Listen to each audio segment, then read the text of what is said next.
Dalam agama Yahudi, ya memang tidak disebut syahadat. Ya. Tapi mereka punya pengakuan iman yang terdiri dari pengakuan pada keesaan Allah. Jadi yang kita yakini, yang dalam bentuk pengakuan iman itu, akhirnya kita yakini melalui doa, hidup doa. Lalu akhirnya itu harus menimbulkan tingkah laku kehidupan. Dalam amal kehidupan. Betul.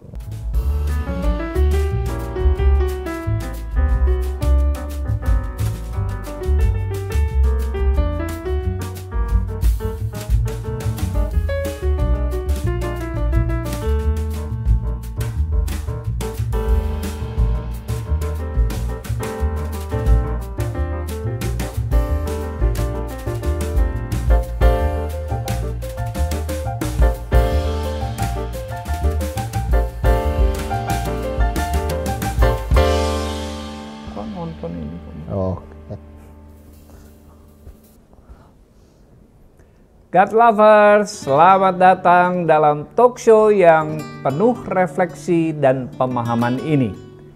Hari ini kita akan membahas topik yang sangat mendalam dan sering menjadi bahan perenungan bagi banyak orang. Syahadat Kristen, antara iman dan tindakan. Banyak orang bertanya, apakah pengakuan iman dalam kekristenan seperti halnya syahadat dalam Islam atau pengakuan dalam tradisi lain memiliki peran yang sama dalam perjalanan spiritual seseorang? Apakah pengakuan iman sekedar kata-kata yang diucapkan atau ada makna yang lebih dalam dan lebih kuat dari itu? Dalam banyak tradisi agama, pengakuan iman adalah langkah pertama yang penting.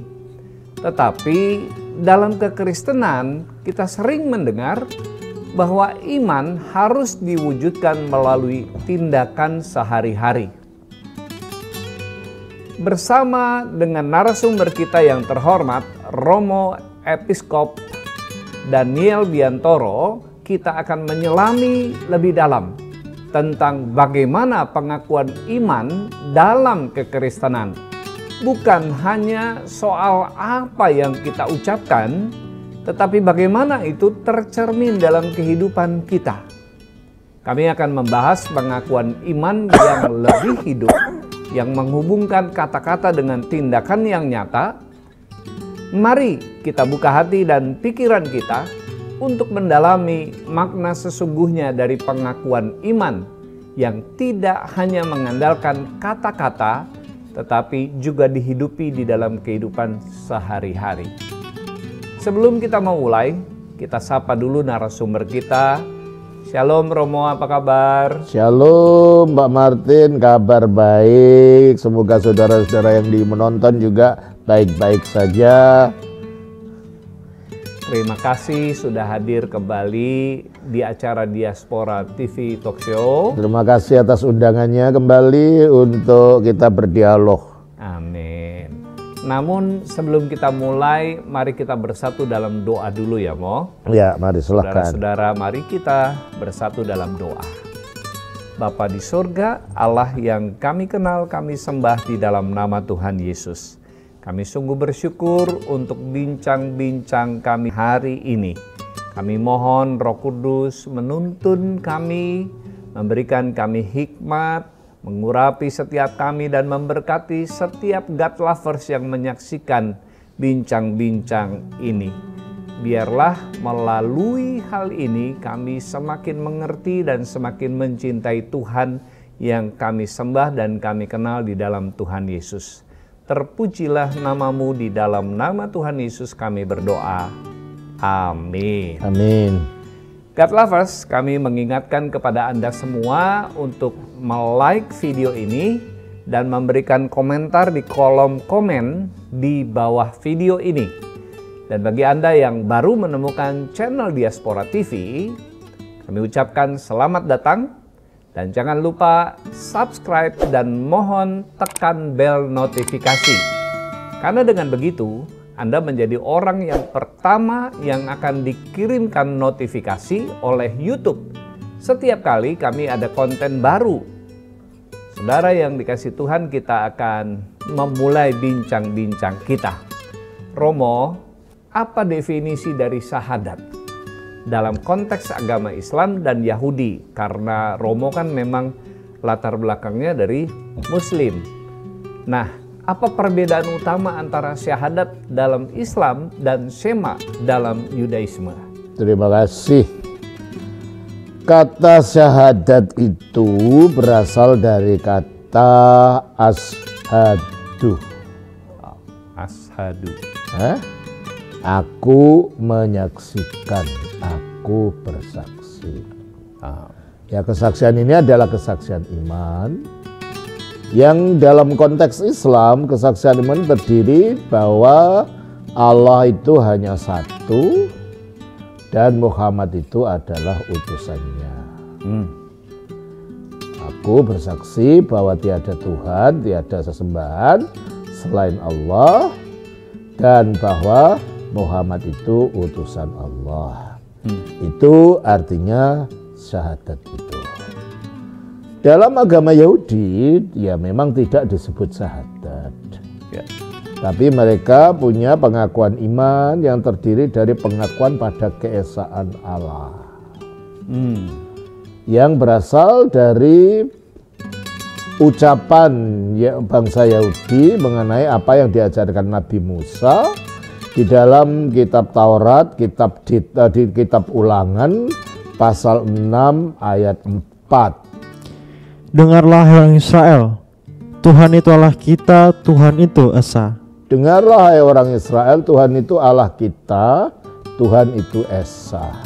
Shema Israel, Adonai atau Yahweh, Elohenu, Adonai Echad. Kata-kata Shema yang artinya dengarlah itu, dengarlah, itulah yang akhirnya menjadi sebutan untuk pengakuan iman Yahudi, yaitu namanya Shema ini.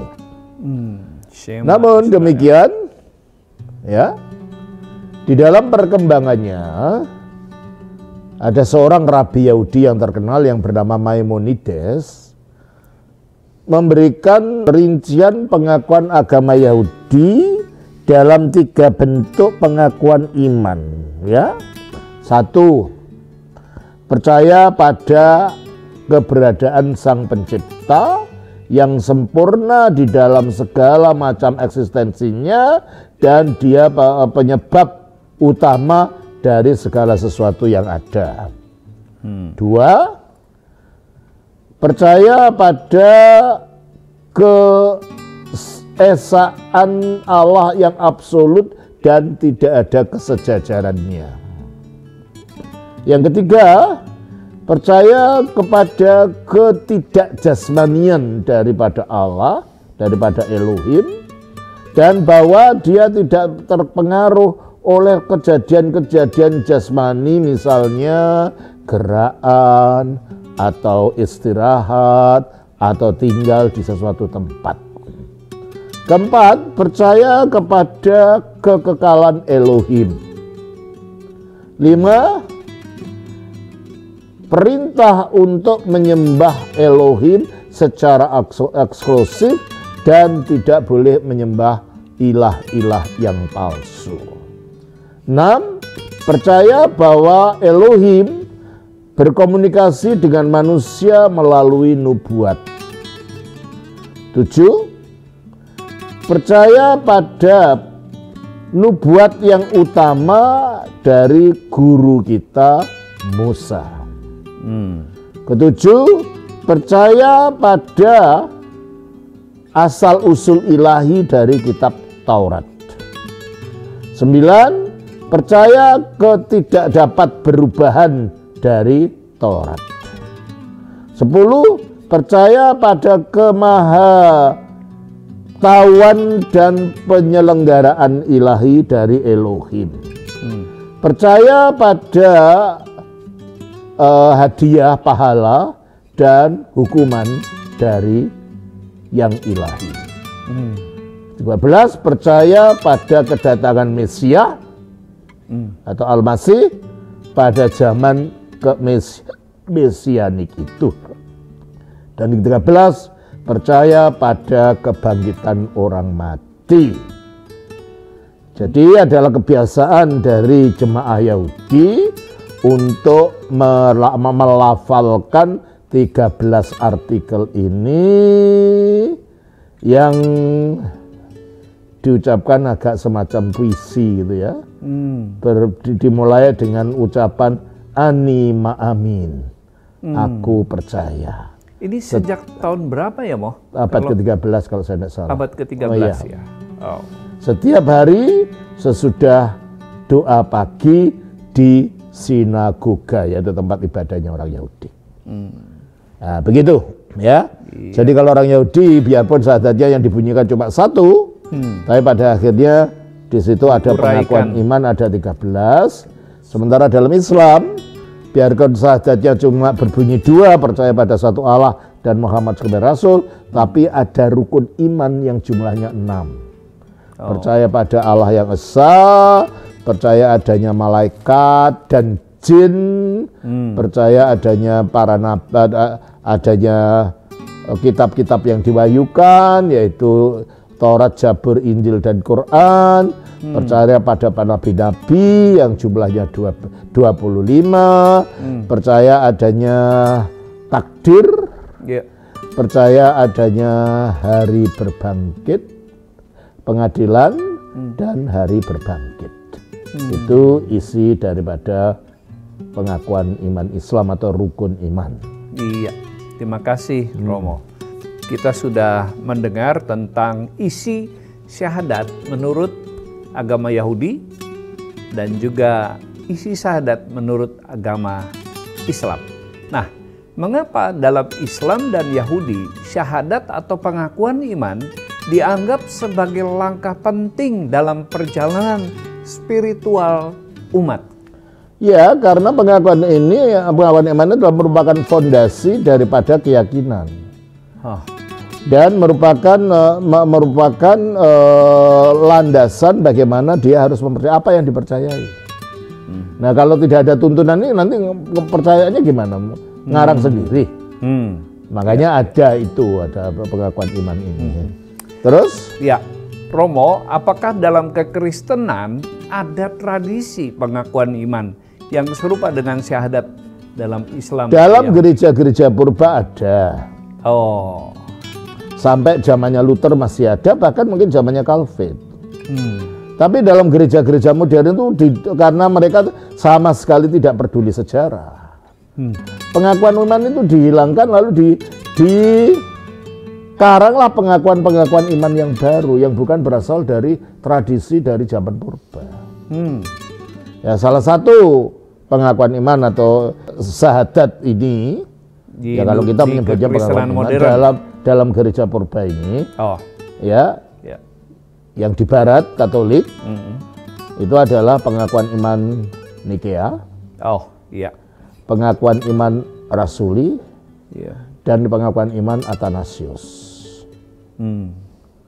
Yaitu dihafal, terutama pengakuan iman Rasuli dan pengakuan iman Nikea. Itu yang masih dipelihara sampai hari ini ya, di gereja-gereja purba. Di dalam gereja Ortodoks yang akhirnya menjadi pengakuan iman yang paling penting dan satu-satunya adalah pengakuan iman Nikea. Yang dirumuskan pada waktu konsili Nikea tahun 325 dan konsili yang kedua yaitu di Konstantinopel pada tahun 381. Ya, itu. Jadi kalau gereja-gereja purba ya memang landasannya dari itu. Semua teologinya dari patriark sampai tukang sapu yang beriman ya harus mengikuti tradisi itu. Oleh karena itu di gereja Ortodoks ada katekismus yang landasannya dari pengakuan iman ini. Ya, kenapa aku percaya pada satu Allah, dijelaskan apa artinya satu Allah, apa artinya Allah, itu ada penjelasannya. Pencipta langit dan bumi, apa itu pencipta langit dan bumi, dan segala sesuatu yang kelihatan dan yang tidak kelihatan, apa makhluk yang kelihatan dan apa makhluk yang tidak kelihatan, itu dijelaskan semua. Jadi pengakuan iman itu merupakan ringkasan unsur-unsur keimanan mulai dari keberadaan Allah, penciptaan sampai dengan kebangkitan di akhir zaman. 1, 2, 3, 4, sehingga akhirnya kalau kita mengajar, kita tidak mengajar semaunya sendiri, tapi menurut pengakuan iman ini. Gereja-gereja modern yang tidak tahu sama sekali tentang itu, sehingga ajarannya macam-macam, tidak karu-karuan. Ditambah lagi tidak ada pengakuan sama sekali tidak ada iman rasuli yang diucapkan dalam ibadah-ibadah. Iya, kalau gereja-gereja Protestan klasik masih ada. Iya. Gereja Protestan klasik masih ada. Gereja-gereja Protestan yang modern ini yang tidak tahu sama sekali. Ditanya pun nggak akan tahu apa itu. Iya. Ya, terus? Nah, mengapa pengakuan iman dalam kekristenan tidak dijadikan syarat formal untuk bergabung dalam itu yang gereja modern? Kalau gereja-gereja purba ya iya itu harus hafal itu, harus tahu isinya. Karena kata kesaksi nanti pengajaran itu adalah dasarnya adalah dari pengakuan iman ini. Ya, di dalam gereja ortodoks itu dikenal ada tiga sendi daripada kehidupan beriman. Namanya ortodoksia, yaitu menyangkut ajaran tadi, yang sumbernya penjelasan dari pengakuan iman. Ortolatria, yaitu ibadah-ibadah yang berasal dari zaman purba yang tetap dipelihara dalam gereja ortodoks sampai sekarang. Lalu ortopraksia, yaitu praktek yang benar. Kalau ortodoksia itu ajaran yang benar.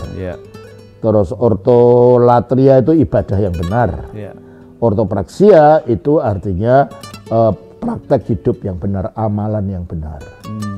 Jadi pengakuan iman saja tanpa disertai dengan ibadah yang benar, itu jadi filsafat yang tidak menyelamatkan. Nah, pengakuan iman itu harus diakui melalui ibadah, karena di situ kita berhubungan dengan pribadi-pribadi yang disebutkan di dalam pengakuan iman ini melalui wujud ibadah kita. Dan setelah kita kenal dan mengenal siapa yang kita sembah ini, maka kita menghidupi perintah-perintahnya, itulah wujud daripada ortopraksia atau praktek yang lurus. Nah, saya kira dalam semua agama hampir 3 hal ini ada. Dalam Islam pun ada akidah, yaitu ajarannya, ada ibadah, yaitu ibadahnya, dan ada amaliyah atau perbuatan. Dan dalam Hindu juga gitu, ada tatwa. Tatwa itu adalah filsafatnya, pengajarannya. Ada tatwa, yatnya itu ibadahnya, dan susila. Semua agama yang benar membutuhkan 3 unsur ini supaya rumah imannya tidak roboh. Ya, kalau nggak ada pengakuan iman, lalu yang mau diakui apa, yang dipercayai apa? Sehingga akhirnya tergantung kepada pendetanya atau pengajar yang diajar ngawur pun dia tidak tahu, karena tidak ada landasannya. Nah, dengan adanya pengakuan iman, kita tidak lari ke sana kemari, kita punya landasan ajaran itu. Begitu ya? Iya. Terima kasih Romo. Ini semakin menarik dan semakin dalam kita memahami tentang syahadat Kristen. Nah, dalam teologi Kristen, apakah pengakuan iman atau syahadat tadi hanya berupa kata-kata atau ada aspek lain yang lebih penting dalam iman Kristen? Saya katakan tadi, dari ortodoksia harus ada ortolatria, dari ortolatria harus ada ortopraksia. Jadi yang kita yakini, yang dalam bentuk pengakuan iman itu, akhirnya kita yakini melalui doa, hidup doa, lalu akhirnya itu harus menimbulkan tingkah laku kehidupan, dalam amal kehidupan. Baik, apa yang membedakan syahadat Kristen dengan syahadat dalam Islam atau Yahudi, jika itu ada? Ya, biasanya pada dasarnya yang membedakan itu adalah sosok Yesus Kristus, pribadi Yesus. Karena kalau pakai tentang Allah, aku percaya pada satu Allah Sang Bapa. Ya, ini yang beda. Islam tidak ada Sang Bapa. Pencipta langit dan bumi dan segala sesuatu yang kelihatan maupun yang tidak kelihatan, ini sama dalam Islam. Yang kedua, dan pada satu Tuhan Yesus Kristus, lah ini sudah beda. Anak tunggal Allah yang diperanakkan dari Sang Bapa sebelum segala zaman, terang yang keluar dari terang, Allah sejati yang keluar Allah dari Allah sejati, yang diperanakkan dan bukan diciptakan, yang melaluinya segala sesuatu diciptakan. Yang untuk kita manusia dan untuk keselamatan kita telah turun dari surga dan menjelma oleh Sang Roh Kudus dan melalui Sang Perawan Maria. Telah disalibkan, nah ini lagi kan, di bawah bagi keselamatan kita, di bawah pemerintahan Pontius Pilatus, dia menderita sengsara dan dikuburkan. Dan pada hari ketiga dia bangkit dari antara mati, serta naik ke surga, serta duduk di sebelah kanan Allah yang di sebelah kanan Sang Bapa yang Maha Kuasa. Dia akan datang lagi, lah ini sama dengan Islam. Islam mau datang, hanya datangnya beda. Iya. Dia akan datang lagi dalam kemuliaan untuk menghakimi orang hidup maupun orang mati, yang kerajaannya tak akan ada akhirnya. Aku percaya pada Roh Kudus. Nah, ini beda lagi. Tuhan, Sang Pemberi hidup, yang keluar dari Bapa dan yang keluar dari Bapa, yang bersama Bapa dan Putra, disembah dan dimuliakan, yang berbicara melalui para nabi. Aku percaya pada gereja yang satu, kudus, Katolik, Apostolik. Aku mengakui satu baptisan. Sakramen hanya disebut baptisan saja karena itu awal dari sakramen yang lain. Aku percaya pada satu baptisan bagi pengampunan dosa-dosa. Terus aku menunggu akan kebangkitan orang mati dan kehidupan zaman yang akan datang. Jadi intinya kalau Islam mengakui Yesus hanya sebatas nabi dan rasul, kalau orang Yahudi tidak mengakui Yesus, Yesus dianggap sebagai penyesat, bukan Mesias. Dan malah dalam kitab Talmud, yaitu kitab kedua dari orang Yahudi di samping Perjanjian Lama yang mereka sebut Tanah, itu ada pernyataan bahwa Yesus sekarang ada dalam neraka, dimasukkan dalam lubang yang berisi kotoran manusia. Itu jauh sekali ya. Iya, jauh sekali ya. Jadi agama Yahudi itu bukan agama Kristen ya, beda dengan agama Kristen. Islam juga beda.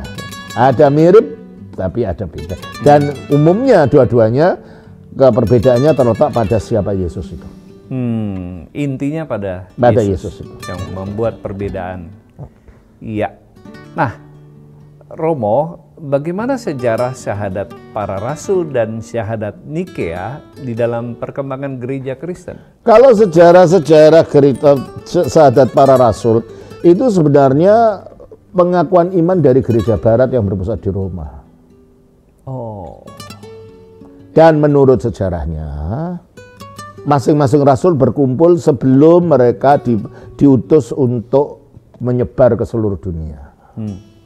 Dan masing-masing nanti kalau kamu mau mengajarkan orang, yang kamu ajarkan apa? Menurut tradisinya, Petrus mengatakan, aku percaya pada satu Allah yang Allah Bapa yang Maha Kuasa. Lalu Andreas mengatakan, dan kepada Yesus Kristus, dan seterusnya sampai segenap para rasul yang 12 itu mengucapkan masing-masing pengakuan iman itu, dan dirangkum jadilah disebut sebagai syahadat para rasul. Tapi itu bukan bentuk daripada syahadat, karena waktu itu masing-masing gereja-gereja itu punya pengakuan imannya masing-masing, tapi semuanya terdiri dari 12. Nah, oleh karena itu bukan bagian daripada syahadatnya gereja Timur. Baru pada abad keempat ketika ada bidat Arianisme yang menyangkal keilahian Kristus, diadakanlah konsili Nikea itu. Akhirnya hasil dari konsili itu dirumuskan merupakan perkembangan daripada syahadat yang 12 itu dengan beberapa tambahan untuk makin menegaskan. Umpamanya Kristus ditegaskan, Kristus Allah sejati yang keluar Allah sejati untuk menentang Arianisme. Yang diperanakkan dan bukan diciptakan juga untuk menentang Arianisme dan seterusnya. Jadi pengakuan iman Nikea inilah merupakan pengakuan iman gereja universal Karena itu dirumuskan melalui konsili ekumenis, konsili seluruh gereja di zaman itu. Dan itulah merupakan pengakuan iman dari gereja timur sampai sekarang, yaitu pengakuan iman Nikea ini. Jadi itu yang dikenal sebagai pengakuan iman rasuli yang diucapkan di gereja-gereja dalam ibadah? Enggak. Beda? Ya pengakuan Nikea, Nikea Konstantinopel. Pengakuan rasuli yang pendek, yang merupakan pengakuan gereja Roma tadinya. Oh, itu akarnya dari pengakuan gereja Roma ya? Ya, karena Luther itu tuduhnya pastor dari gereja Roma, ya tentunya dia membawa apa yang diwarisi dari gereja Roma. Itu gereja-gereja Protestan yang klasik masih mempunyai pengakuan iman rasuli itu. Karena itu dibawa Luther mungkin dan Calvin juga ke dalam gerakannya yang baru itu. Ya. Iya. Terima kasih penjelasannya Romo, sehingga God Lovers bisa lebih jelas akar dari pengakuan iman yang selama ini ada di gereja. Nah, apakah ada perbedaan pengakuan iman antara denominasi Kristen seperti Katolik, Protestan, dan Ortodoks? Ya, sebenarnya Katolik maupun Protestan menggunakan pengakuan iman Nikea. Tetapi perbedaannya dengan Ortodoks, pengakuan iman Nikea mereka sudah ditambah dengan kata-kata dan aku percaya pada Roh Kudus, Tuhan yang keluar dari Bapa itu aslinya, dan itu yang tetap dipertahankan oleh Ortodoks. Oleh Katolik ada tambahan yang ditambahkan pada waktu Konsili Toledo pada tahun 529 kalau saya tidak salah, kalau saya tidak lupa. Ditambah dan aku percaya pada Roh Kudus, Tuhan Sang Pemberi Hidup yang keluar dari Bapa dan Putra. Ditambah ini. Ortodoks menegaskan hanya dari Bapa saja, Bapa dan Putra, dan ini menjadi masalah yang besar karena akhirnya ini membuat keyakinan tentang Tritunggal jadi beda. Kalau Roh Kudus keluar dari Bapa saja, Firman juga keluar dari Bapa, jadi Allah tetap satu. Tapi kalau Roh Kudus keluar dari Bapa dan Putra, maka sumbernya ada dua. Dan ini Protestan dan Katolik, karena Protestan mewarisinya dari Katolik, mengucapkan itu. Ortodoks yang tetap menekankan bunyi aslinya, aku percaya pada Roh Kudus, Tuhan Sang Pemberi Hidup yang keluar dari Bapa. Nah, itu yang klasik, saya berbicara yang klasik ya. Iya. Protestan yang modern pada nggak kenal pengakuan iman itu.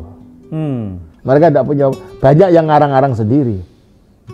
Ditambah-tambah sendiri pengakuan iman, tapi tidak diharuskan dihafalkan. Namanya pengakuan gereja Bethel punya pengakuan iman sendiri.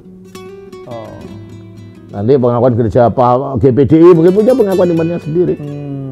Ditambah dengan yang spesifik ajaran dari gereja itu, umpamanya orang harus penuh Roh Kudus dengan tanda berbahasa lidah, kayak gitu. Itu tidak ada dalam gereja purba. Jelas ya? Iya. Jadi di kemudian hari terjadi perkembangan sesuai dengan aliran masing-masing. Iya, jadi itu di dunia Protestan ya. Kalau gereja purba tidak berubah, ya itu memang itu miliknya gereja dari awal, ya tetap dipertahankan. Gitu. Iya. Nah, ada pertanyaan, apakah pengakuan Yesus adalah Tuhan di dalam Roma 10 ayat 9 dapat dianggap sebagai syahadat Kristen yang esensial? Salah satunya. Makanya di dalam pengakuan iman Nikea, di dalam butir yang kedua dikatakan, dan pada satu Tuhan Yesus Kristus. Tapi ditambah anak tunggal Allah. Yang diperanakkan dari Sang Bapa sebelum segala zaman, terang yang keluar dari terang, Allah sejati yang keluar dari Allah sejati, yang diperanakkan dan bukan diciptakan, yang melaluinya segala sesuatu diciptakan. Jadi bahwa Yesus sebagai Tuhan itu hanya pengakuan iman yang terpendek saja. Tapi juga ada pengakuan iman yang menunjukkan kepada kematiannya di atas salib. Coba kita baca dari 1 Korintus 15 ayat 3 dan 4. Sebab yang sangat penting telah kusampaikan kepadamu, yaitu apa yang telah kuterima sendiri, ialah bahwa Kristus telah mati karena dosa-dosa kita. Kristus telah mati karena dosa-dosa kita. Terus? Sesuai dengan kitab suci. Terus? Bahwa ia telah dikuburkan. Ia telah dikuburkan. dan bahwa ia telah dibangkitkan. Ia telah dibangkit. Ini juga pengakuan iman. Ya. Dan juga bahwa Allah itu Bapa yang satu, dari 1 Korintus 8 ayat 6 itu masuk dalam pengakuan iman juga. 1 Korintus 8 ayat 6. Namun bagi kita hanya ada satu Allah saja, yaitu Bapa. Yaitu Bapa. Ya. Jadi aku percaya pada satu Allah, Sang Bapa. Dan seterusnya. Semuanya itu adalah rangkuman dari pengakuan unsur-unsur pengakuan iman yang ada dalam Alkitab dirangkum jadi satu, menjadi 12 pengakuan iman itu. Oh. Ya. Nah, bagaimana kaitan antara pengakuan iman Kristen dan baptisan sebagai tanda masuk dalam komunitas gereja? Jadi pada waktu sebelum orang dibaptiskan, mau dibaptiskan, dia harus mengucapkan pengakuan iman. Ya. Jadi pengakuan itu diberikan pada saat orang tadinya diajarkan melalui katekisasi, Ya. unsur iman itu. Tapi pada waktu baptisan dia akan mengucapkan pengakuan iman itu. Nah, Romo, apa tanggapan Anda terhadap pandangan bahwa kekristenan terlalu fleksibel karena tidak mensyaratkan pengucapan formal syahadat, atau boleh dibilang kekristenan itu terlalu gampangan? Yaitu Kristen modern. Dan itu pun hanya di dalam tradisi Protestan. Kalau dalam Katolik dan Ortodoks tidak semudah itu. Ya kan, kita ada pengakuan iman. Saya saja waktu diangkat jadi uskup harus mengucapkan pengakuan iman, dan saya berjanji tidak akan mengajarkan yang lain kecuali yang telah diterima gereja dari zaman para rasul. Itu ada sumpahnya saya, diucapkan di depan para uskup yang lain. Ya. Jadi kalau melihat kekristenan jangan hanya dilihat Protestan saja, dan Anda tidak belajar apa-apa dari sejarah. Kembalilah kepada kekristenan purba, terutama gereja Ortodoks. Apakah ada hubungannya nih, Romo, antara pengakuan iman ini dengan orang-orang Kristen yang dengan mudah pindah agama? Bisa saja. Karena tidak ada Karena tidak punya landasan. Dan ajarannya kalau sekarang apalagi gereja-gereja yang bersifat sifatnya motivasional. Ya, datang ke gereja-gereja yang pengajarannya pengajaran teologi kemakmuran.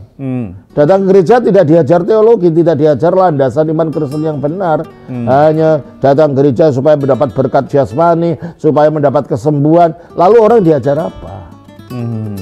Saya pernah berjumpa waktu saya ke Pulau Batam dengan seorang businessman. Saya kira dia orang Kristen. Kok gereja mana? Saya tidak ke gereja kok.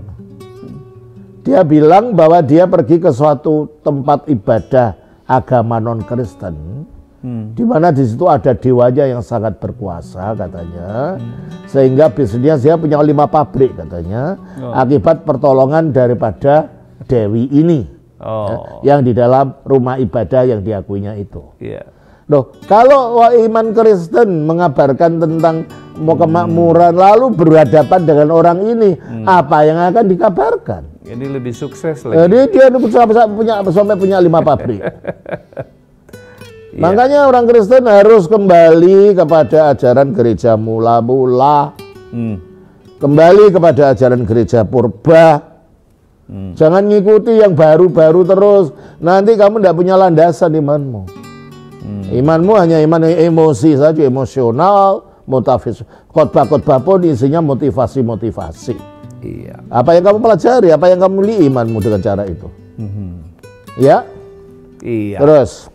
Terima kasih untuk nasihatnya, Romo. Jadi, God Lovers, hari ini Romo Daniel mengingatkan kita untuk kembali kepada akar ajaran, yaitu Alkitab, yang mengajarkan umat untuk melakukan yang sesuai dengan firman Tuhan, bukan hanya memotivasi umat. Nah, Romo, bagaimana posisi syahadat dalam kekristenan dibanding dengan iman yang diwujudkan melalui perbuatan? Itu tadi saya katakan, dari ortodoksia, iman yang lurus, yang sumbernya dari pengakuan iman itu dan para ajaran para bapak gereja, murid-muridnya para rasul itu, maka kita menuju ujungnya adalah pada ortopraksia, amal perbuatan dari hasil iman ini, ya kan? Nah, disitulah maka tidak bisa iman dan perbuatan itu dipisahkan. Makanya kita baca di dalam Efesus pasal 2 ayat 8 sampai 10. Sebab karena kasih karunia kamu diselamatkan oleh iman. Kamu diselamatkan oleh iman. Itu bukan hasil usahamu, tetapi pemberian Allah. Pemberian Allah. Iya. Terus? Itu bukan hasil pekerjaanmu. Jangan ada orang yang memegahkan diri. Oke, terus ayat 10. Karena kita ini buatan Allah. Kita ini buatan Allah, diciptakan baru dalam Kristus Yesus. Diciptakan dalam Kristus Yesus untuk melakukan pekerjaan baik. Untuk melakukan pekerjaan baik. Ini yang sering dilupakan. Kalau mengutip cuma kisah Efesus 2 ayat 8 dan 9 saja. Yang 10-nya jarang dikutip. Iya. Bahwa kita diciptakan untuk melakukan perbuatan baik. Di dalam konteks dialog antar agama, apakah pengakuan iman Kristen ini dapat dijelaskan kepada teman-teman Muslim atau yang berlatar belakang agama Yahudi? Bisa saja, asal kita memahami dulu isinya apa. Bukan hanya bunyinya. Iya. Makanya kami dari Gereja Ortodoks, kami sudah menerbitkan buku Katekismus Gereja Ortodoks yang isinya menjelaskan poin-poin dari syahadat itu. Kalau saudara ingin memilih buku itu, karena itu akan menolong saudara, coba bisa beli ke Gereja Ortodoks. Jadi saudara bisa telepon Ibu Theodora, tanyakan mengenai Katekismus Gereja Ortodoks yang isinya adalah menjelaskan secara rinci poin-poin daripada pengakuan iman itu. Nah, kalau saudara bisa menguasai itu dan mengerti makna pengakuan iman ini, bisa berbicara dengan mereka. Oke, jadi ini bisa dihubungi Ibu Theodora di nomor yang tertera. Nah, apakah umat Kristen dianjurkan untuk menghafal dan mengucapkan syahadat para rasul dalam kehidupan sehari-hari? Dan apakah pengucapan ini bisa menjadi alat melawan ateisme atau skeptisisme modern? Ya, kalau gerejanya aja tidak tahu pengakuan iman, gimana mengucapkan? Mestinya dimulai dari ibadah-ibadah. Iya, di dalam Gereja Ortodoks itu diucapkan setiap kali kita sembahyang. Ya, setiap umat Ortodoks hafal bunyinya itu otomatis. Iya. Karena diucapkan waktu baptisan, diucapkan setiap sembahyang. Aku percaya pada satu Allah Sang Bapa yang Maha Kuasa, pencipta langit dan bumi, dan begitu. Iya. Nah, kalau itu diyakini dan dihayati, ya memang bisa menjadi penangkal daripada skeptisisme dan ateisme itu, karena itu masalahnya masalah hati ya. Iya. Orang bisa percaya melalui inteleknya, tapi tidak percaya masalah hati. Saya pernah berbicara dengan seorang teolog liberal. Dia mengatakan, Romo, kita tahu kan Yesus tidak pernah bangkit. Loh, pada mengatakan begitu, iya itu kan merupakan mitos katanya. Loh, Bapak pendeta loh. Wow. Apa yang Bapak ajarkan pada Jumat? Ya, pada umat jangan ngomong gitu dong. Loh, itu munafik toh. Nah, ini pendeta apa tentang itu tapi hatinya tidak nerima. Nggak percaya kebangkitan. Nah, kalau ada pendeta seperti itu, nah, apa masih hidup beliau sekarang ya? Mungkin sudah enggak ya, orang tua dulu.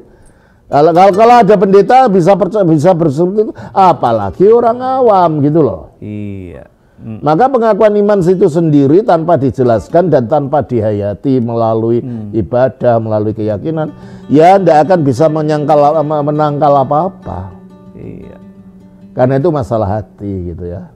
Jadi penting bagi gereja-gereja untuk memelihara tradisi seperti mengucapkan pengakuan iman, sangat penting. Lalu doa Bapa Kami yang sekarang ini di gereja-gereja modern jarang ditemui. Ya, malah ada pendeta yang kadang-kadang di TV itu mengatakan doa Bapa Kami sudah tidak relevan lagi. Apa nih, emangnya Allah ngomong sama kamu dari genteng gitu, hei pendeta, sekarang doa Bapa Kami tidak relevan gitu. Ini yang terakhir, Romo. Iya. Apa dampak spiritual dan teologis dari seseorang yang secara sadar mengucapkan pengakuan iman Kristen secara publik? Ya, kalau hanya mengucapkan hanya untuk hafal-hafalan saja tidak ada dampaknya apa-apa. Nggak ada dampak spiritualnya ya. Mengucapkan dengan diyakini bunyi poin-poin pengakuan iman itu dan direnungkan dan ditanamkan dalam hati, itu akhirnya membuat ada rasa takut pada Tuhan dan akhirnya mempengaruhi cara kehidupan kita melalui takut pada Tuhan tadi. Iya. Baik Romo, kita tiba pada akhir daripada pertemuan kita. Terima kasih atas penjelasannya hari ini. Semoga apa yang kita perbincangkan ini bisa menjadi berkat bagi semua God lovers yang menyaksikannya. Sehat selalu Romo. Terima kasih Pak Martin. God lovers, hari ini kita telah membahas bahwa pengakuan iman dalam kekristenan lebih dari sekedar hanya ucapan. Itu adalah panggilan untuk hidup sesuai dengan ajaran Kristus dalam setiap aspek kehidupan kita. Iman tanpa tindakan adalah iman yang mati. Seperti yang kita baca dalam Alkitab, iman sejati selalu diwujudkan dalam perbuatan nyata yang mencerminkan kasih dan kebenaran. Pengakuan iman bukan hanya tentang mengucapkan kata-kata, tapi tentang menyatakan iman kita melalui tindakan yang sesuai dengan ajaran Kristus. Bagi setiap orang yang percaya, pengakuan iman adalah sebuah komitmen hidup yang tidak hanya terlihat dalam kata-kata, tapi dalam setiap langkah kita sehari-hari. Semoga melalui pembahasan hari ini, kita semakin mengerti bahwa pengakuan iman adalah komitmen untuk hidup dalam kasih, kebenaran, dan pengharapan yang datang dari Yesus. Mari kita terus memperdalam iman kita. Berbagi pengakuan kita dengan dunia dan hidup sebagai saksi Kristus dengan penuh kasih dan pengertian. Tuhan memberkati kita semua dalam perjalanan iman ini. Saya Pendeta Martin Hareva bersama seluruh kru Diaspora TV undur diri. Sampai jumpa di kesempatan lain. Shalom.